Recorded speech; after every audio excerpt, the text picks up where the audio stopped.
दिनांक 22/3/2025 रोजी निजामुद्दीन एक्सप्रेसने एक महिला प्रवासी प्रवास करत असताना त्यांच्या झोपेचा फायदा घेऊन त्यांच्या डोक्याखालील पर्स चोरी झाल्याची तक्रार डोंबिवली पोलीस स्टेशनला दाखल झाली होती. त्यावरून आमची कल्याण क्राईम ब्रँचची टीम PSI चौगुले यांच्या नेतृत्वाखाली काम करत होती. त्यांनी सदर गुन्ह्याचा तपास करण्यासाठी तसेच या प्रकारचे असे चोरी झालेले गुन्हे यांचा तपास करण्यासाठी साध्या गणवेशात वेगवेगळ्या ठिकाणी गस्त घालून तपास केला.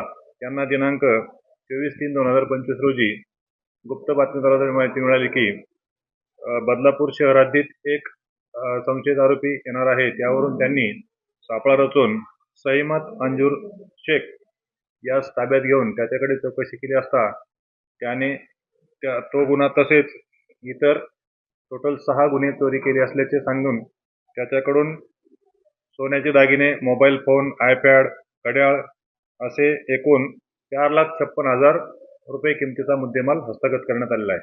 कोण आहे, कुठला आहे? सईमत अंजूर शेख हा रबाळे येथे राहतो. त्याच्यावर यापूर्वीचे पण वेगवेगळ्या ठिकाणी गुन्हे दाखल आहेत. आता टोटल 6 गुन्हे उघडकीस आलेले आहेत. कशा प्रकारे चोरी करतो? हा झोपलेल्या प्रवाशांचे, रेल्वे प्रवासी जे प्रवास करतात त्याच्या झोपेचा फायदा घेऊन त्यांचे सामान चोरी करणे, मोबाईल चोरी करणे ही त्याची मोडस आहे.